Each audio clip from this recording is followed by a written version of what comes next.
everybody, to round 3 of the RM Fantasy MXperts. Chuck, just getting close up there right off the bat. Yep. How you doing, dude? Really good. How are you? Dude, I'm doing fantastic. I'm not stoked that you smoked me in points again. Charles has been very quick to text me after the races to let me know he beat me. But we'll talk about that, though. Charles had good luck on his side.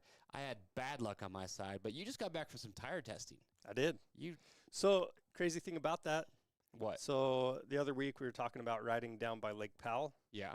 We actually went and rode down there. Did you really? How many miles and how many days you guys just do testing tires? We did 800 miles in 2 days, and that's off-road and on-road, combination of the two. And so how many hours are you on the saddle? As soon as you get up, get on the bike. And you stop to eat and pee. Yeah, get some breakfast, stop to eat lunch. Wow. Go till it's dark. Brutal. There's some really cool stuff in Utah, though. It was great. Okay. Well, fantastic. Good to know. Hey, we got Fast Freddie Noren calling in here in just a few minutes. So if any of you guys have questions for him, drop those in the chat, and we'll see if we can get some good questions for Freddie. We've got some good ones lined up for him, so I'm pretty excited for this. But, yes, we are headed to Thunder Valley, people. And before we get into this show, we got to do prizes because that's why we're playing fantasy. So, by the way, Sydney, one of our editors here, she is being trained, and it's her first go today behind the scenes running this whole show. So say what up to Sydney. But with that being low, Sydney, let's get weekly prizes up here on the board. Let's see what's up for grabs. What do we got? Charles? We've got a SE5 helmet. So you've got a premium helmet up there from Troy Lee. You've got some FXR gear, levers from ASV. We've got the MSR NXT gear set, some fast foot pegs, LS2 helmet, Rocky Mountain gear bag, and goggle case. We've got some stuff from Works Connection, the sunglasses from 100%, and then you've got my favorite, the Tusk tools. We've got all the how-to videos to help you do whatever you need to do with those tools. That's right. Plus, we do the 90 RockyMountain gift cards. Now, Charles, he does all the how-to videos here on our YouTube channel. If you haven't watched those before, you should, because if there's anything you want to do on a motorcycle or ATV or UTV, Chuck's going to be the one that's going to teach you how to do it. Charles, we were talking about this earlier. I thought this was a little cool insight. I asked you, what is one of the most, what people think is intimidating, but is actually a really easy job to do themselves that would save them a lot of time and a lot of money? Yeah, I think replacing your fork seals is one of those things a lot of people get intimidated by, but it's really not that hard. Like, you do need to have the special tools. Okay, but it's not like nothing crazy, like nothing super expensive. And I've done fork seals. Like, I'm the most mechanically disinclined or whatever, I don't know, person you've met, but I can do fork seals. But the first time I did mine, I watched our how-to video, and yeah, I agree with you. It's pretty simple. Pretty simple. Yeah, you're less than $100, and if you took them somewhere, you'd be paying much more. So, what about a top end? I've never done a full top end on my own, but is it as hard as most people think it's going to be? It's more complicated than fork seals. A little bit, yeah. So I think the biggest thing people get hung up on a 4-stroke top end is the timing. So getting everything timed correctly, and it's not that bad. Just got to make sure you're on top dead center compression, get your marks lined up. We go over those in the how-to videos, and you actually did do a top end. Well, yeah, I watched you do one. Yeah, we did that. Okay, when we did this whole series, if you haven't seen it, 5 Miles of Hell, where we had $500 budget, and everyone thinks I stole it or it was a stolen bike, because I got the most clapped out, destroyed Honda 450 you've ever seen. It was a 2006 or 2005, and I somehow got the guy to give it to me for $150. It was clapped, but $150. You and I went through, mostly you. I stood by and helped when I could, but we did a full engine rebuild, top to bottom. So, yeah, I've watched it go down. It was pretty cool. Well, that being said, hey, remember, support these sponsors that support fantasy, because we wouldn't be here if it weren't for them. We have a ton of amazing sponsors all year long giving out crazy prizes like you just saw for weekly. But also, Sid, get the grand prizes up there. Let's see what's up for grabs for the overall first place. Gas EX300 fully decked out with parts and accessories from FMF, Tusk, a whole bunch of others. We got a Fantic XTF 1.5 carbon bike for second. Ticket to ride. We're going to fly some people out to Utah. We take them down to Whitewash by Green River. Do an amazing day of riding. Fourth place, you get a $2,000 MSR spending spree. Fifth place, Tusk Tire and Wheel hookup. Sixth, you get a Rocky Mountain spending spree of $1,500. Seventh place, you get to pick what Recluse clutch system you want for your bike. Eighth, Alpine starts hooking up for the $1,000.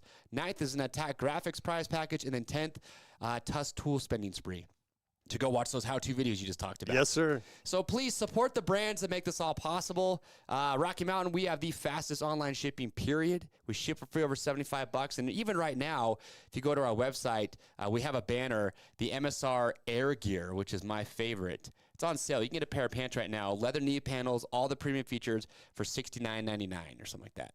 Yeah, and it's good gear, It's too. really good gear. So for hot summertime riding, you need to go check it out. All right, well, how many points did you get, Charles?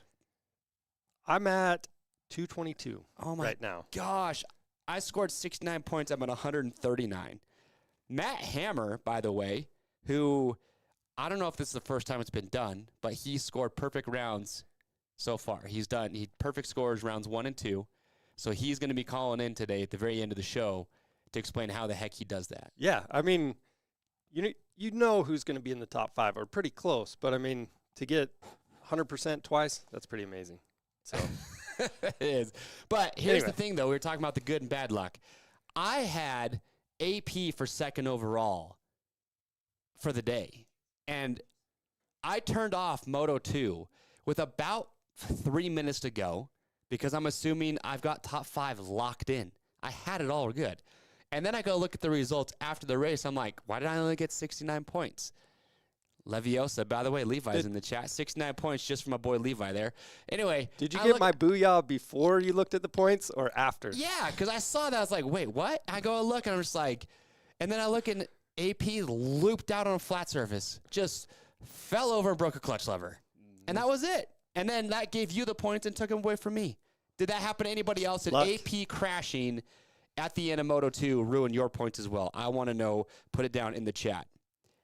You like that? You like that? Okay. Here's your results, though. Your top 5.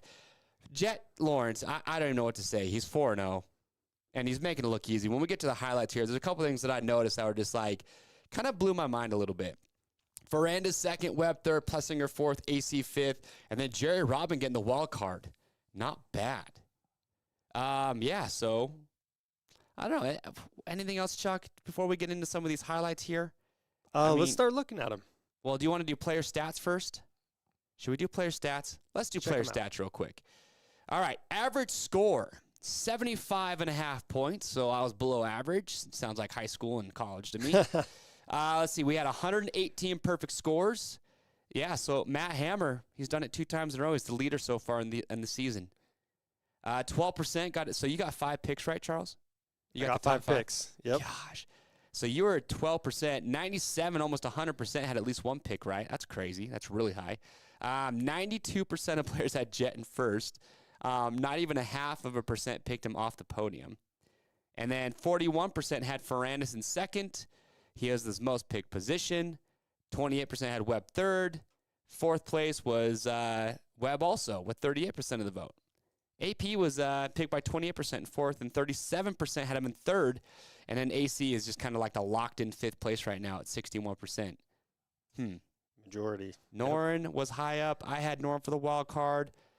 Robin was actually like the fourth. Yeah, he wasn't even that high up, only 7%. I'm going to ask Matt why he picked Robin and not Noren, because that's what everybody else was doing. He's got that crystal ball. He's got something going on. But here's the thing, though. Think about the luck factor we just talked about. If AP doesn't go down, he's nowhere close to a perfect score. Yep. That's fantasy in a nutshell. When dreams are shattered by a tip over. It's all right, though. I'm gonna bounce back this round. Are you gonna pick Jett to win again? Of course. So I was texting AP today. He's gonna call in for the week of Redbud, by the way. And I told him, like, dude, I expect a W this weekend. And he said, hell yeah, let's go, brother. Nice. AP, yeah, that's what he says to me. I Full love send, it. I like it. Good job, Sean 625. He got Robin right as well. Yeah, Taylor, Noren, he burned us all. I'm going to ask him, though. I don't know exactly what happened, but he went 6th, and then I think his second moto finish was like 16th. So, but they didn't talk about it or show it in the broadcast, so we'll get that insight coming up here. Yeah. All right. Does Sydney do polls? Yes and yes. All right. Hey, let's do some highlights, though. Here's what I have. You know, I hope everybody's on the Deegan train because it is chugging along. Oh, yeah. I mean, I'd still pick Hunter as the favorite to win this title, but, dude, I did not expect Deegan. When he hole shot, I was like, oh, this will be cool, but I did not expect him to hold off Jay Coop for the entire moto. Yep. That was impressive. Yeah. Confidence builder. Yeah, you can tell, though, dude, he just hangs it out. He's got a little bit of that James Stewart-esque just willing to hang it out there. I mean, he's, what, 17? Yeah. He's just 17 years old. He's not thinking about work on Monday. You know what I mean? Like he's just letting loose. But he's at work. This is what he is at work. Let's see this right now. First highlight here: Deegan rips the whole shot and then throws what I like to just. And then I love it. He said in a post-race interview, they were talking about his scrubs and whips. He's like, "Well, I'm young, so I got to get saucy." Yeah. Did you hear that? Yeah, he was saying something. He's having fun and I mean, not look at worried this. about. This gets me excited right here. Oh. Yep. Cairoli did the exact same thing last year when he hole shotted Hangtown too. But watch, if you watch the start though, he has like a foot of room on this inside right here. Woo! Yep. All right. Another one I Using the saw. track. Yeah, Jett Reynolds went for a ride here, which happy to see him finally back from injury. He's been out for a very long time. That poor kid just cannot catch a break. Yeah, Taylor knows what I'm talking about, the Cairoli whip. So he went down there. Okay, let's just talk about Jett doing Jett things for a little bit. Let's do it. Okay. First one. He's done this both weekends now. Jett comes out like 3rd place. Hold on here. What do we got here? We're showing the wrong one. I want to see when Jett goes from 3rd to 1st in the first 2 turns of the moto. Sid's getting a little ahead of us here. But look at this. He comes out in 3rd, right? Yep. And he's just like, you know what? Yeah. I'm just going to go around the outside. And he's the first already. Yeah, just hanging it open. The only way anyone's going to beat him right now is you have to start ahead of him. Nobody's going to pass Jett right now unless he makes a mistake. But, yeah, just crazy to me. Here's another thing, too. This next highlight. The way that Jett rides a motorcycle, and I want to get Freddie's insight on this, he doesn't look like he is trying, and he just has so much flow. And if you ride motocross, take a page out of Jett's book and realize that a lot of times slower is faster. There's certain times when it doesn't matter your skill level. If you try to override the terrain you're on or the motorcycle you're on, it doesn't work out that well. But watch Jett. Just watch him flow. And he was one of the only riders doing this right here. Coming out of that rut and just tripling that. And then he just stands up all the way through. He doesn't look like he's riding right now at any more than like 80%, Chuck. No. Real smooth, calculated. Very. Not out of control at all. Okay, now this takes me to the next clip, right? So this next clip is a shot of Jett doing the same line, or very close. Mind you, the triple. Yeah, so this time he goes outside, but then he jumps to the inside. Smooth, stands up. Now watch Cooper, Webb, and Ferrandis come through the next turn. Same exact turn that he just went through. Watch the difference here. Yep. I mean, Webb gets kind of kicked. Yeah, they both get kicked. They both look off balance. And these two guys are pushing as hard as they can at this point, right? Or at least Webb's trying to hold off Ferrandis.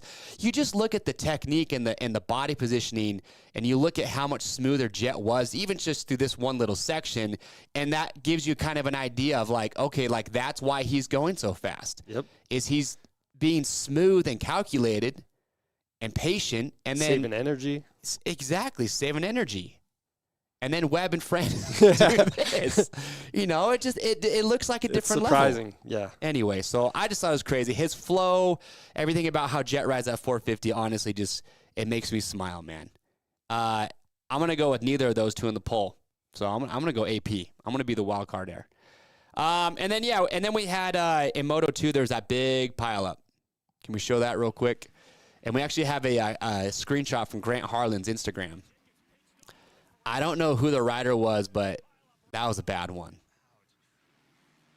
Somebody did I saw some meme, I think, on like Moto memes. It was like, it's like a bachelor party. Everyone's like sprawled out.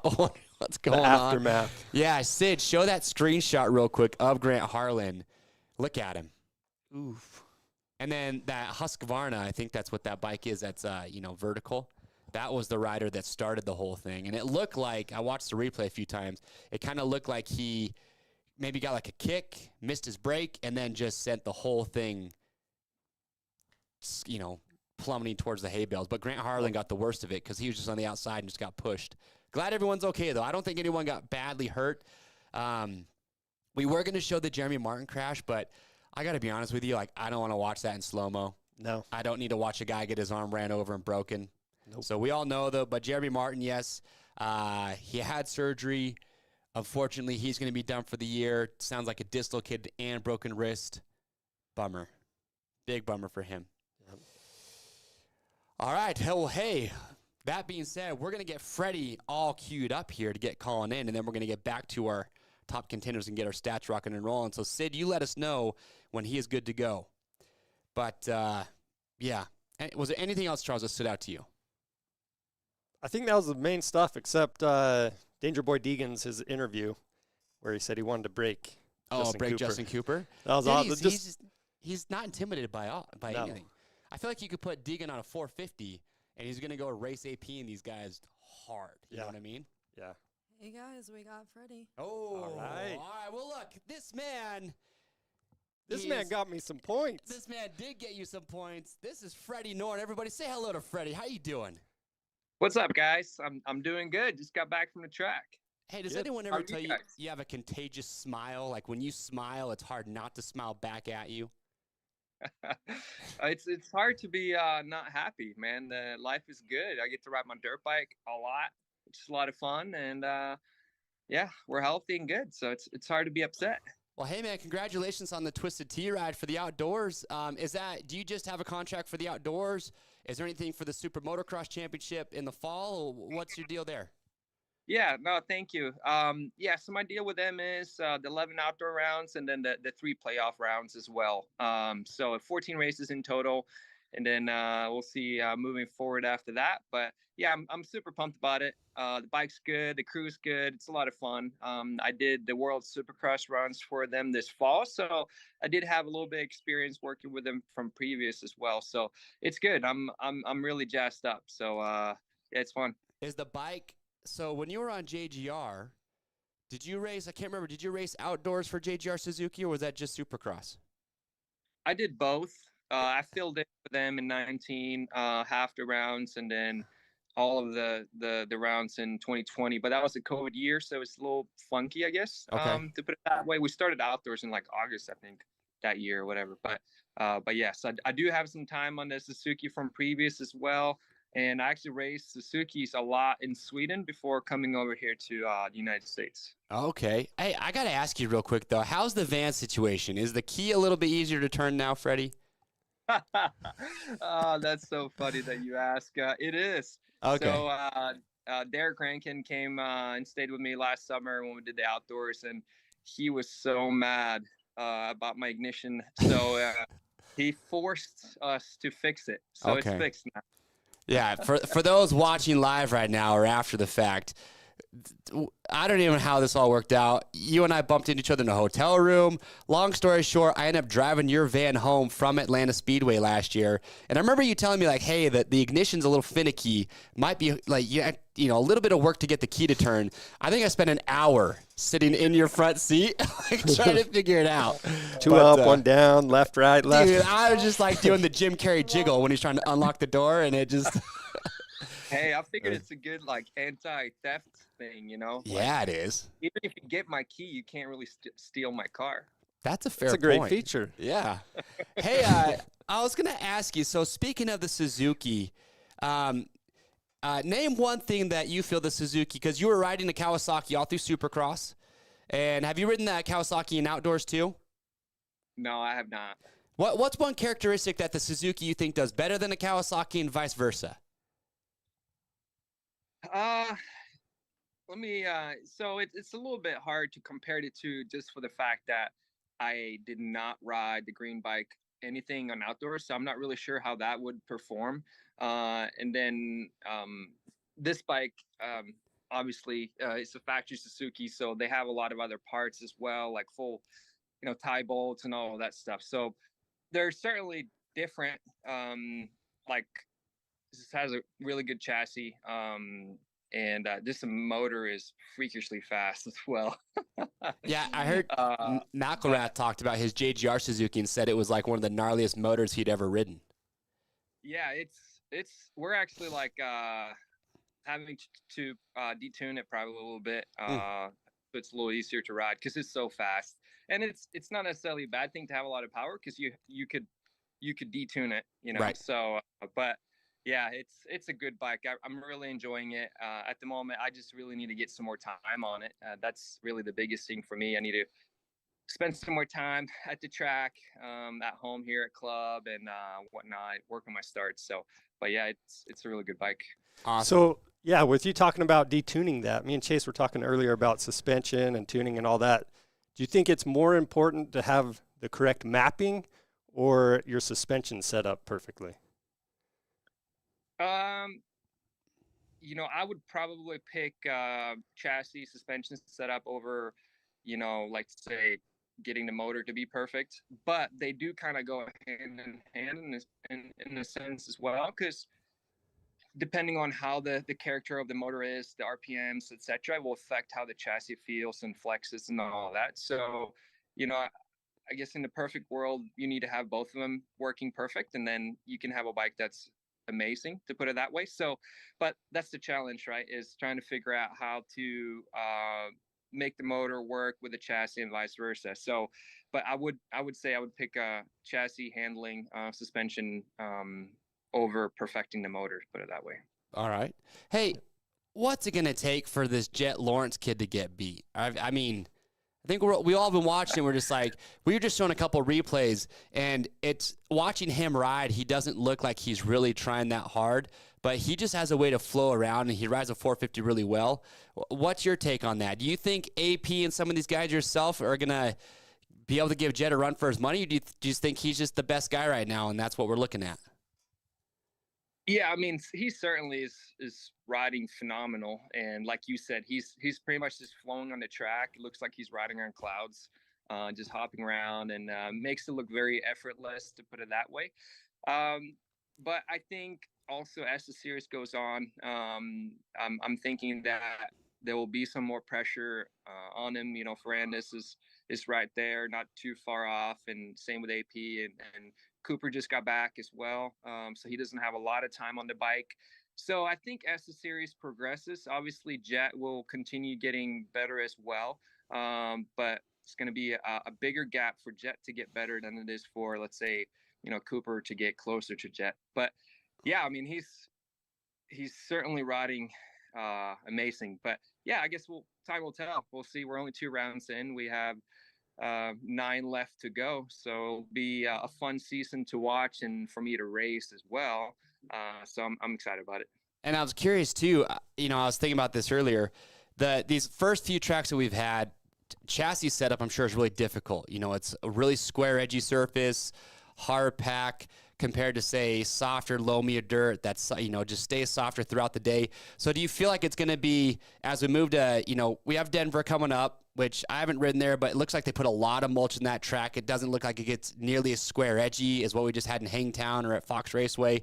So do you feel like as we start to work our way east, the tracks will allow, Dylan and these guys to go even faster? Because do the East Coast tracks not require as much perfection with the bike setup, and it helps these guys kind of catch up a little bit? Yeah, that's actually an interesting thought. But yeah, I would say I could probably agree with that. You get, like you said, on the East Coast, it gets a little softer and you have a little more compliance in the dirt and whatnot. So I think you can kind of push the issue or the speeds a little bit more on those type of tracks. I mean, Paula is certainly extremely square edgy. Hangtown isn't as bad, but certainly is kind of edgy as well. So it will be interesting to see how it will shape up coming out east. I'm certainly looking forward to it. I mean, the tracks that I mainly practice on, well, it's only at Club MX, it's a softer type of dirt. So I'm excited for it to go east. Thunder Valley is softer than the first two, I would say, especially because they do put some stuff in the dirt and also normally rips it really deep in water a lot. But it's still kind of a harder base. Same with High Point, it's kind of a harder base as well. So I think once you'll really see the loamier or the softer dirt is when we get to Redbud round 5, Right. and so. But yeah, no, I haven't really thought about it like that. But yeah, I do agree that you could probably get away with a worse bike setup on a softer track. Yeah, so like Ferrandis, right? He's been complaining about chassis feel and trying to get that. But does that chassis feel, is it not as noticeable, I guess is what I'm asking, like on the softer, loamier dirt, which you just alluded to, is there's some truth to that. So that's kind of what I was wondering. Yeah, no, for sure. I would agree with that. Because every track in the morning when it's still deep and it's smooth, bike feels amazing, right? And then at the end of the day, you're like, wow, my bike doesn't feel very good anymore. And Paula in those tracks, like that, it looks so bad. And people don't have a clue of how bad these tracks really are. Because TV, you're like, yeah, it looks ruddy, it doesn't look bad, but it's not even, they're so bad. Whole nother level, yeah. All right. Hey, Freddie, if you could pick, you've ridden all over the world.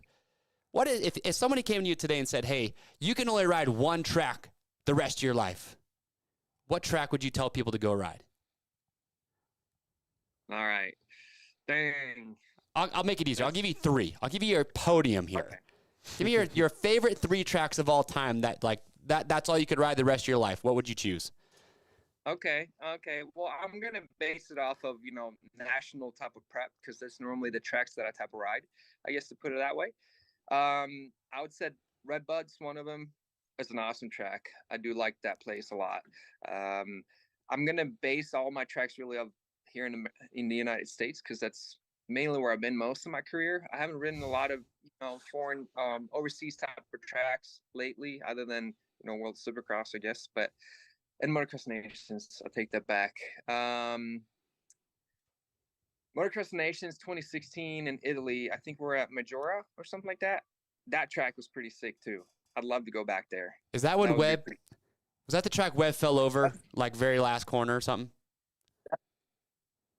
It's the track where Anderson got landed on when he just won the moto. That's right. Oh, that was bad. What's that track? I forget. That's a pretty sick. Okay. And then so you're going track. You're going Redbud, that track in Italy. Now you need a third. Yep. Third track. Third outdoor track. Club MX main track that they have is pretty sick. Plus, it's kind of in my backyard if you compare it. So it's a lot of fun going there. If I had those 3 tracks to ride for the rest of my life, I'd be pretty happy. Okay, fair enough. Here's the next question for you. If the whole 450 class was trapped under their bikes in their first turn pileup, which rider are you saving first? Ooh, I'm going to go for the dude who's at the bottom, man. We got to get him out. He might be getting burnt. He might have his finger in the sprocket. Who knows? So but do you have for that guy. Do you have a rider that you like the most? Or you're like, I really like this guy. I want to save him. Well, I'm not really sure who all crashed in that pile up there. But, at the end of the day, I would probably just go with whoever is in the worst position at that point, who really helped the most. So all right. True hero. Okay, next question. If you had to race a bone stock 450 or a factory 250 in a 450 moto outdoor national, which one would you choose to race to get the best result possible? Would you choose a bone stock 450 or a factory 250 with motor and suspension work? By far a factory 250. Are they that close? Are they horsepower wise? Are the factory 250s getting pretty close to a 450? I'm not sure necessarily. I haven't seen like horsepower data, but I'm just like the biggest thing for me when it comes down to that is the chassis. Like you put a stock suspension on a national track. I mean, you can make that work probably pretty good, but that's going to be pretty rough. Your hands are going to be hurting, to put it that way, and your wrists and everything. So I definitely would take a factory 250 all day long. So try and explain to us mere mortals who will never go as fast as you can on any motorcycle track, what is the difference that that factory suspension gives you? Is it what does it do that allows you? Is it just the way it dampens, and what's the big? How would you explain that? If someone's like, "What is it like to ride factory suspension?" Like, how would you explain that? Yeah, actually, one thing I tell people often is it's not necessarily let's say the A kit or the work suspension that is super superior. I would say it's the data and the technician that you have working on it and that built it for you. So like a factory bike type of chassis, you have, like I said earlier, you have everything working together. So it's more than just the suspension aspect of it. You know, you have clamps and bolts and torque specs and all the data that's gone into developing that bike that makes a big difference. But yeah, it's certainly, I don't know. It's plusher. It's easier to ride fast on. It's still going to be hard, but you can ride faster and make it easier, and conserve energy. Then also just the safety aspect of it. Like they work better when you do get in a situation when you need it, to put it that way, if you have it dialed. So all of those things. You can push your speeds with a plusher feet, also safer. Interesting. And how do you know if it's a chassis problem or a suspension problem? Well, that could be tricky sometimes. That's when you just got to test stuff and try and rely on the people in your corner that you have working with you, that can maybe give you some insight as well. Like, hey, it feels like this. And then they might say, well, I think we should try this. And then you try it. And if it helps, then you can go down that route and explore it more. And if it doesn't or gets worse, then, that's not the part you need to address. So it's just time, trial and error, often. So. Okay. Fair enough. Well, that makes me ask the question of how much different or how much change do you need from track to track or weekend to weekend? How much adjusting are you actually doing? Are you a clickers guy? Yeah, no, I definitely am. Right now, I haven't had like a ton of time on the bike, like I said, so we haven't had time to do a lot of the preseason tests. So right now, we've been pretty aggressive on race days, but in general, like you find a base that that you like, and then you start the day with that, and then as the track develops, you may do some clickers here and there, but I tend to try not to do too much on race days. And I feel like a lot of times when let's say you feel awful on your bike, it's more than just you. Like a lot of times it could be the track and everyone's feeling off on the bike. You just think that it's your bike. So a lot of times I try to, kind of stick with the base that we have and not go too far off of, settings. So it might be a few clickers here and there in general, but other than that, I try to keep it pretty close. So is the goal just to get a good base setup to where you only need clickers from that point out, basically, to get the comfort and feel that you want? Yeah, definitely. Once you find that like really good base, you can pretty much have a good suspension on any track. You just, change your clickers or ride height and stuff like that, to fine tune it for that specific track or whatever material you're riding, dirt. Interesting. Yeah. Okay. Sorry. I geek out on this stuff because I just love learning about it. I love getting perspective from a guy that goes 10 times faster than I'll ever go. Yeah. I'm sitting there picturing people measuring shims, doing all this stuff. What's like one thing that riders don't do often enough with their chassis and suspension setup that you feel makes a big difference? Would it be fork height, adjusting sag numbers? What's one thing that you feel you don't see guys do enough of that can really make a difference? Like maybe riders feel like his bike's got head shake, it's not stable. What do you think? Yeah, interesting questions, I guess, or question. So one thing, like when I worked with riders and kids and stuff like that, and like they'll come in and say that, hey, they were testing their race bike, for example, and they're like, hey, it feels so different. I don't know why it's supposed to be the same, a lot of people tend to look past like torque specs. So like torquing things properly is a huge thing for me that could be easily done. That's free as long as you have a torque wrench. So I don't know if that necessarily go on the pro side, but I've noticed that more so on the amateur side. And that's one thing I learned a lot working with Showa back in the day as well. Is like torque specs makes a big difference, especially when it comes to chassis stuff. So buy a torque wrench, torque your forks, torque your swing arm, torque all your bolts. Got it. Yeah, going to change how rigid everything is. Yeah. Depending on the torque. So. Yep. I mean, I wouldn't torque my seat bolt, like it doesn't really affect a whole lot. But the things that really makes the bike work, that moves a lot and allows that flex or not flex, definitely torque those. Interesting. Hey, where'd the name Fast Freddy come from? We had somebody asking about that. Yeah, so I'm not remembering what year necessarily was, but it was Steve Mathis, Pulp MX. He gave me the nickname, and it's not a bad nickname, so I kind of went with it. So I like it. It's good. No, it's Fast Freddy. I really like it, and it fits too. Like Freddy's probably, I feel like, one of the most underrated as far as just raw speed. I mean, a couple years ago, he was passing and beating Tomac straight up in Florida. Mr. Top 5 guy. Is that the goal too for this year? I know you're still getting more comfort on the new RMZ, but I mean, you've got to be looking at this group of riders right now, and we're in this weird space that we've never experienced with how many riders aren't racing. And so what's the goal for this season? Like, I feel like you've got to be looking at that 4th and 5th top 5 overall spot, or even better for the year, right?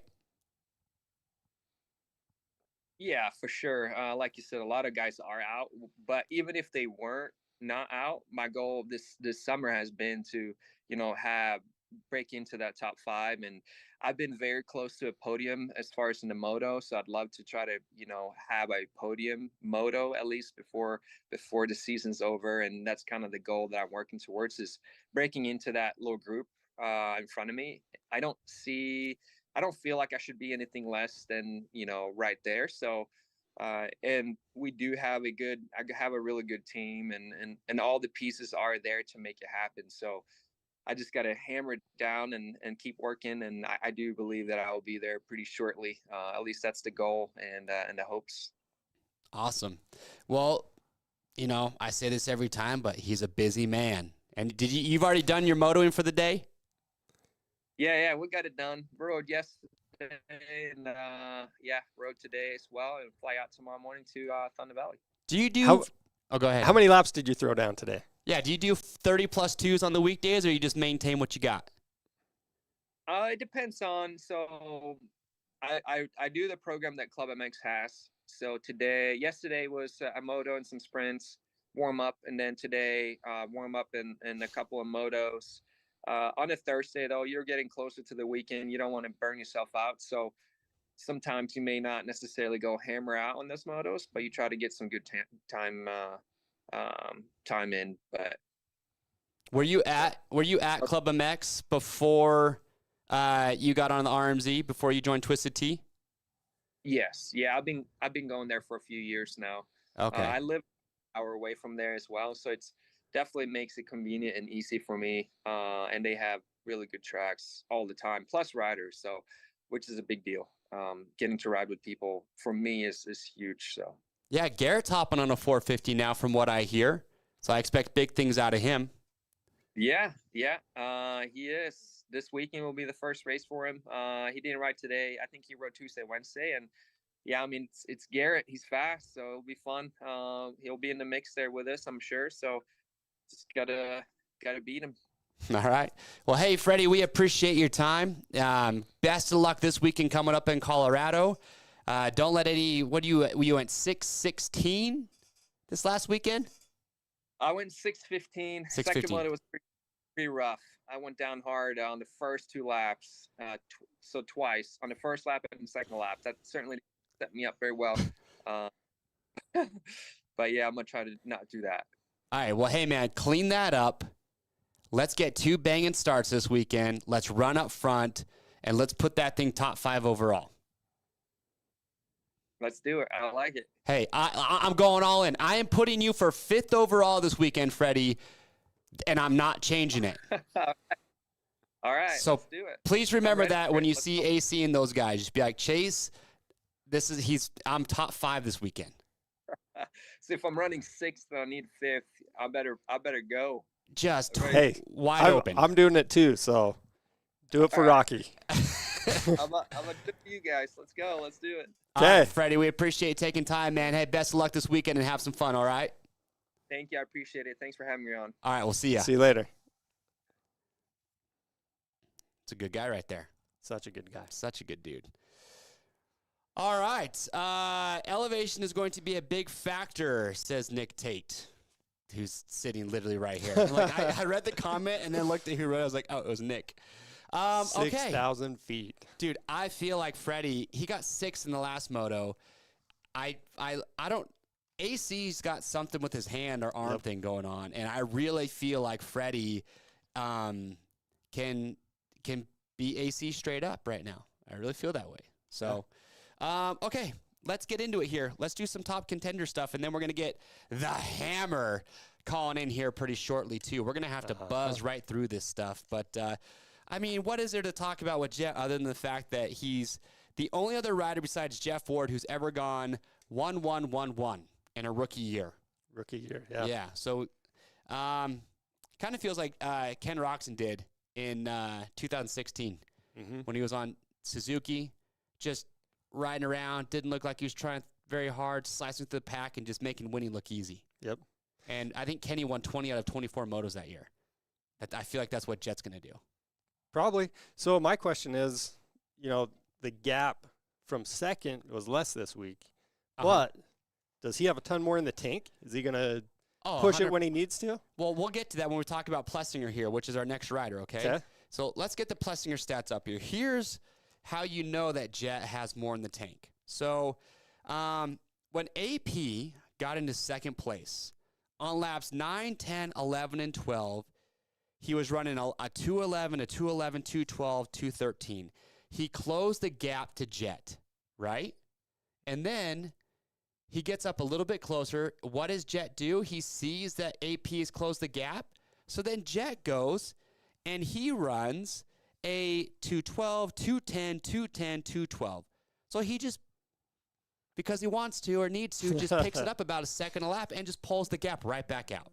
Rides to the occasion. And you saw when he was out front in those highlights, he looked like he's trying half as hard as some of these other guys. Yeah. So absolutely, I think he has more in the tank. But I think that it's a valid point to say that as we start to go to tracks like Colorado, some of these others that are not so hard pack and square edgy, I feel like it's going to allow AP, Ferrandis, and Webb, and these guys to be able to push a little bit harder, and it's going to make Jett have to go a little bit harder. I think when you give a track that is like we just had, where you have to be methodical, patient, and just so smooth on the bike, that lends to Jett.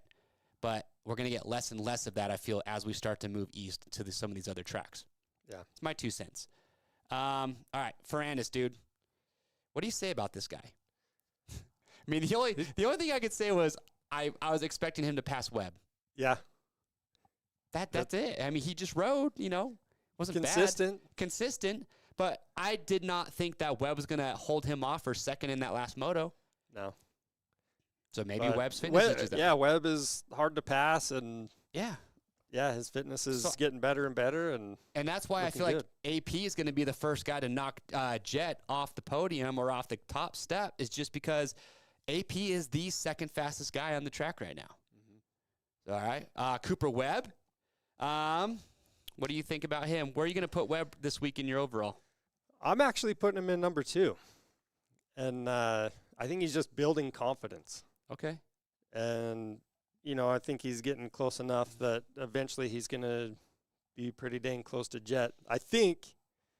Okay. And I guess we'll see what happens. But he did have the second best average lap time of a 2:13.11 in Moto 2. Yeah. So that's part of why I'm going to choose him for second, is just he's consistent, consistently fast. So, ooh, I like that. All right. And then Adam Cianciarulo, your other top 5 guy right here. Oh, he's pretty, I don't know. it's got to be the hand issue, right? Or the wrist issue. I mean, he's just steadily back there in 5th place. He had a little bit of bad luck at Fox Race when that Moto won, but he's just way off the pace. Yep. It's not that he's finishing 5th, but he's finishing, 10 seconds plus behind. I mean, Aaron went down in that last Moto, got up, took forever to get going again, and AC just barely got squeaked by him. So I don't know.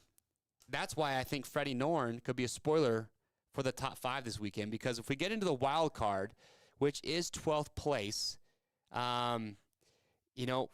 with Freddie, his results haven't quite shown it yet, but he went 6:15. But I mean, Freddie just needs a couple more motos, or just good, solid back-to-back motos, and I feel like he can beat AC. He's your spoiler for the top 5 this week and for the rest of the season. I here we go. We got wild card 12th place. Ryan Surratt. He's gone 11-12 for 12th overall last weekend. His first 4 moto scores this year, 11-17, 11-12. Man, that looks good. But now Marchbanks is coming in. I expect Marchbanks to beat all these guys. Marchbanks could be a spoiler for that top 5 spot too, possibly, if he can get some starts. Yeah. Okay, who do we got up there next? Lucrucio. What'd he do, Chuck? He did 9-11 for 9th overall. Yep. His moto scores? Yep. 7-11. Go ahead. 7-11, 9-11.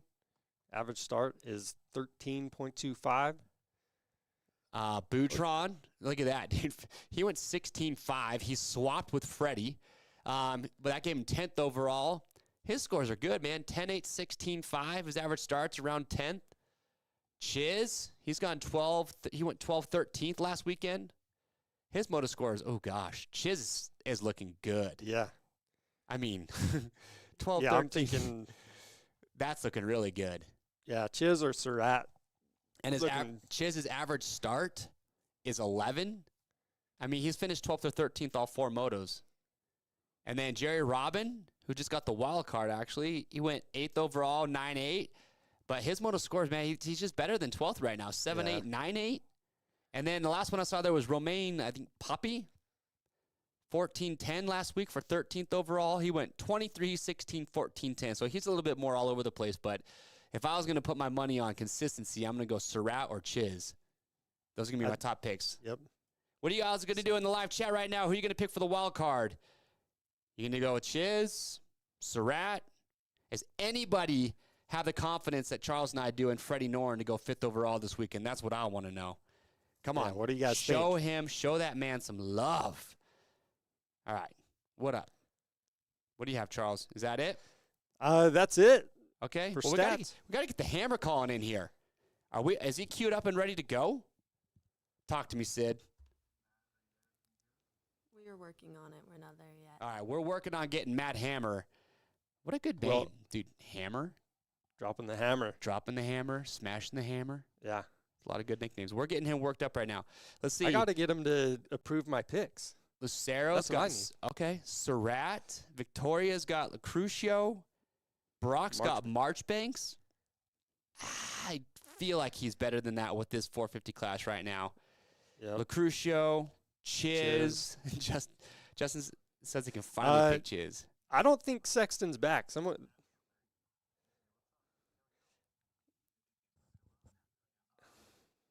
Hold on now. Chiz gonna Chiz. I like that, Nick. Marchbanks for 5th from Brock. That's risky. I feel like Noren's a better pick for 5th.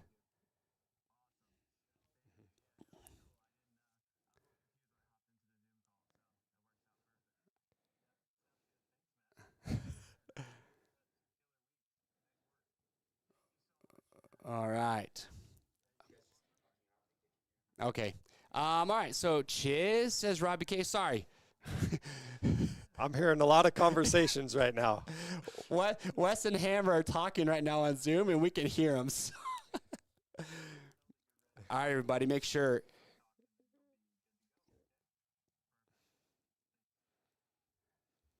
Hey, well, with that being said, we've got the man who has had 2 perfect scores in a row. Don't know if this has ever happened before, but his name is Matt Hammer. Sounds like a nickname, but it's not. Matt, how are we doing? What's going on, everybody? Happy to be here. Awesome. Yeah. And where are you at right now? Remind me, you said you're calling over from the East Coast? Yeah, the East Coast. So That's I'm in Connecticut. Okay. Where I live. Nice. Yep.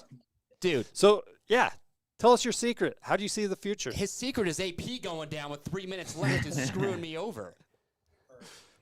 So I guess the best thing I got to say is, what's going on, everybody? I'm hearing a little bit of delay, guys. I apologize. Trying to fix this here. No, you're all right.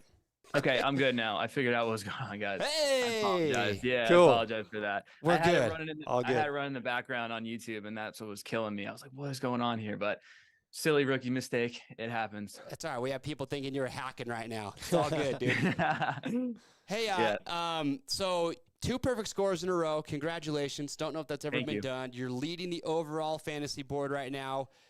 You're double my points. But give me your thoughts, though, because obviously with about 3 minutes left in second moto, you're like, yeah, this isn't looking too good. AP goes down, ruins my picks, gives you a second perfect score. You got to be pretty stoked on that. I am pretty stoked on it. When I was watching the race, I'm like, oh, this is going to ruin the streak. You know, I had the perfect score from the first round at Fox Raceway, but I had a feeling that AP could make a mistake. I know he's super fast. I know he's really on point right now. I know he had the speed over Cooper. I knew even he had the speed over Dylan. Like, I've been watching qualifying, paying close attention to everything. And for me, AP needs to prove himself just with that consistency factor. He needs to finish and put himself in a top spot or in a second place. And I think once he has that confidence, he's going to ride on it, because, you know, we all saw what happened in Supercross when he was leading and then he went down and lost it. Like, it was just heartbreaking to see that, because AP is such an awesome guy. So once I see him finish where he needs to, then I'm going to be like, all right, I'm going to put him in that spot. But I have to kind of see it, because I do see those little mistakes. Okay, so where do you have? Give us your top 5. Will you share your top 5 picks for the weekend? Yeah, I'll share them. I didn't lock them in yet. What I like to do, I know I should be locking them in ASAP and then changing them after qualifying, just leaving them, because that's kind of like how the prizing and everything works. But I really like to watch qualifying if I have the opportunity to. I guess, do we know if any of the other guys are coming back, like Barsha or any of the other guys off injury, or no? I'm going to have to check the entry list. I'm going to say no So- right now for Barsha and Sexton. I was looking earlier No. and I didn't see anything that said they Yeah, were coming back. haven't seen or heard anything yet. So as of now, I will consider them not racing. The only other factor this weekend is Marchbanks is hopping on a 450. Okay, so that's a factor then. That's You a know what? factor. It's Ty Masterpool. We haven't even talked about Ty Masterpool. We didn't. That dude's crushing on a 450 in his first race. What did he just get? Like 7th overall? Something like that? All right, well, Yeah, he got 6th overall. Actually, 6th. I'm looking at it. Yeah, so I got Mhm. the results right here. He went 7-7 for 6th overall. okay, so who do you have tentatively in your top 5 right now? So, yeah, so it's a little tricky. I'd say Don't be throwing tentatively- us off. Yeah, I'm not gonna. Uh-huh. I would say Jett first. Obviously, he just looks too good. I have to he's just riding on another level right now. He's a generational talent. I've seen this kid coming up, and I just knew he's just gonna keep going. It's gonna be really hard to stop him. I don't see anyone doing that yet. It's gonna take a little bit of luck on their side. So I'm putting Jett first. Second, it's a coin toss between Webb and Ferrandis at this point.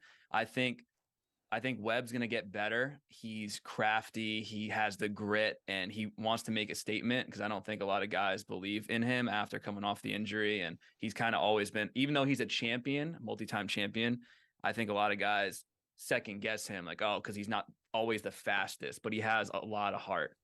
So I'm going to put Webb second as of now. And then I'm going to put Dylan third. I think he's still struggling with the bike a little bit, getting it set up properly. I think once he gets that really good, we'll see more out of him. And I think he has the capability of winning. But right now, I'm going to put him third. Fourth, I'm going to put AP fourth again right now.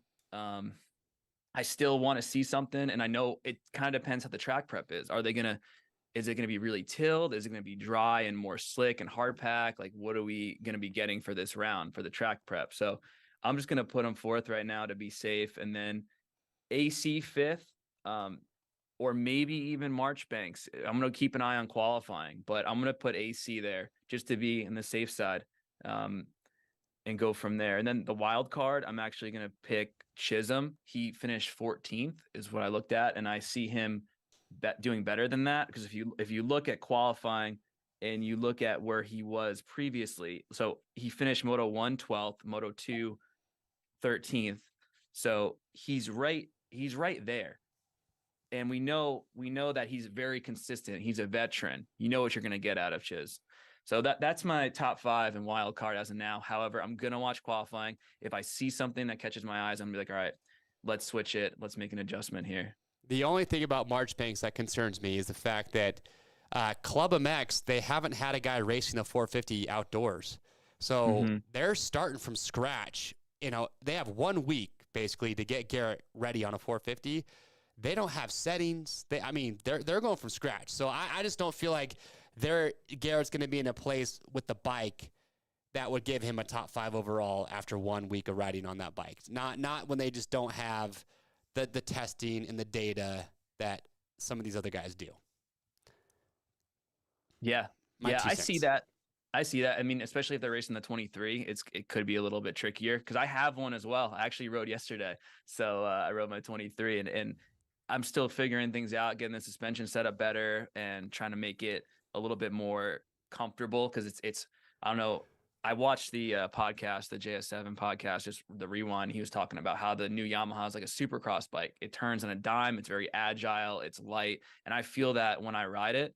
So I'm just making some adjustments to make it more stable and, just making adjustments, dropping the forks, put in a little bit of a lowered shock from my suspension guy, Boss Suspension, and, just making revisions. So I'll be ready for racing this year when I do Southwick National and a couple other nationals. Oh, Mr. Awesome. National. Yeah, I'm on the 23 YZ452, and I still have stock suspension.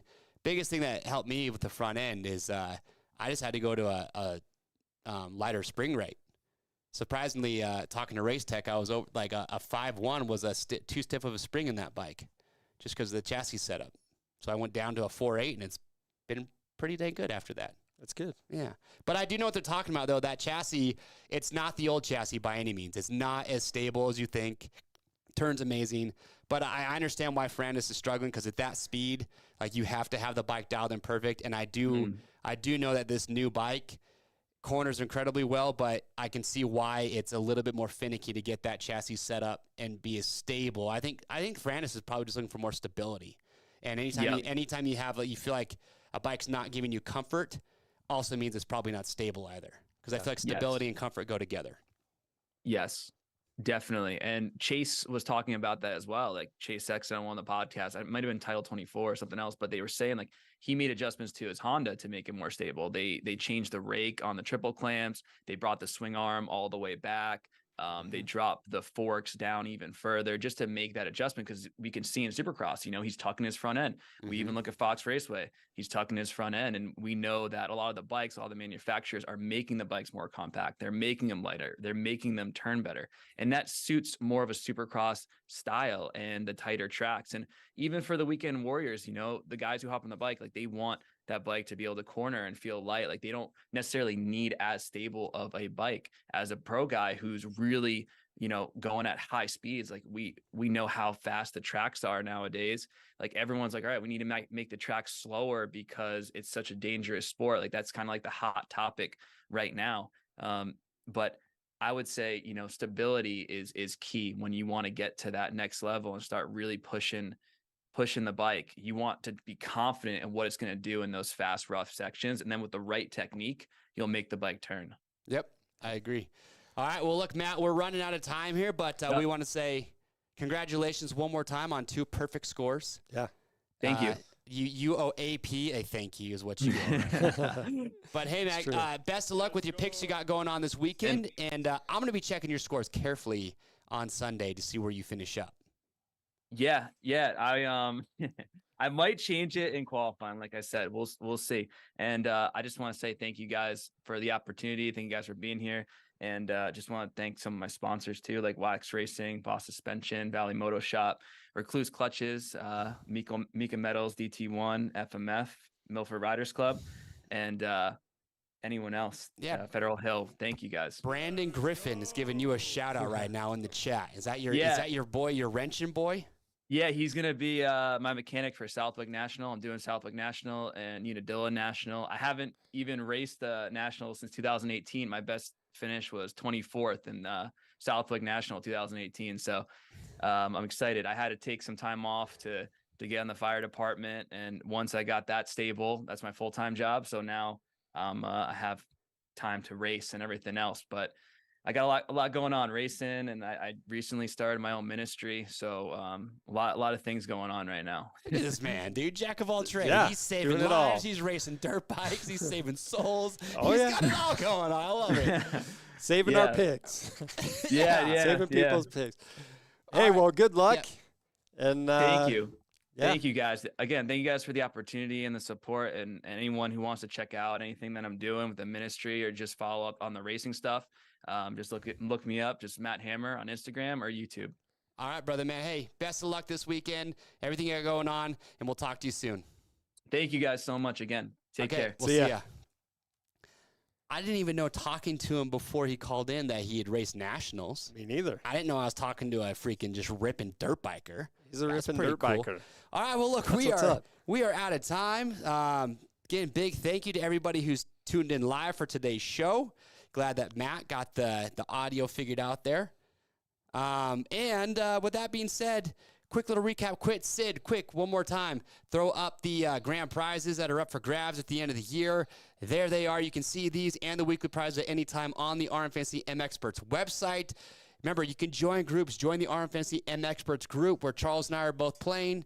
You can talk some smack on there. Link to the Discord. Charles, you been on the Discord yet? I have. Link to the Discord is down below. Go there. That's where we have just general chat all day long. You can submit your picks so people can see them there. That's where the memes are all submitted. We'll get to memes next week. I know we're just going over a little bit, but we're going to get to memes and everything else. Stats, all the good stuff. Yep. All the stuff. We're going to do our top 5, or are we calling it? Oh, you want me to lock them in real quick? Let's lock them in. Let's Okay. do a real quick one. Okay, here I have for the peeps right here. Here are my picks for this weekend. Jett Lawrence, Aaron Plessinger, Cooper Webb, Dylan Ferrandis, sticking to my guns. I'm going Freddie Noren, 5th overall. And then as of right now, I have this man, Ryan Surratt, wild card. But him and Chiz are going to be in a locked battle for that. Charles, what do you got? I think you were looking at my picks, but you did get something wrong. So What? I think we've got Webb coming up here. We've got Ferrandis in 3rd, Plessinger in 4th, and then What the hell is going on? what was that? Anyway, got to think- be true to my word. He says I This looked at guy's his doing picks it. and then he changed his. Whatever, bro. No. Well, Anyway, and whatever. don't lie. I was talking about the wild card. You jumped on the Freddie I did. All bandwagon. right, fine. He wasn't even close Busted. to your picks. Okay. I was like, Freddie, I'm locking you in for 5th, Charles. Yeah, me too. Like, oh. Well, got to give him that extra boost because we know he can do it. And so then he says I looked at his picks. Anyway, it'll happen. that is. Hey, shout out to Sydney. Give her a round of applause right there from your computer. Did a phenomenal job to their first show. Hey, everybody, thank you so much for tuning in live. Remember, support the fantasy sponsors. Go to the fantasy website. Check out who sponsors us. Go buy those brands. Show them love because this is why we do it, because we love being here, we love racing, and we love giving out killer prizes. So best of luck, everybody, with your picks this weekend, and we'll see you next week on Thursday for High Point. See ya.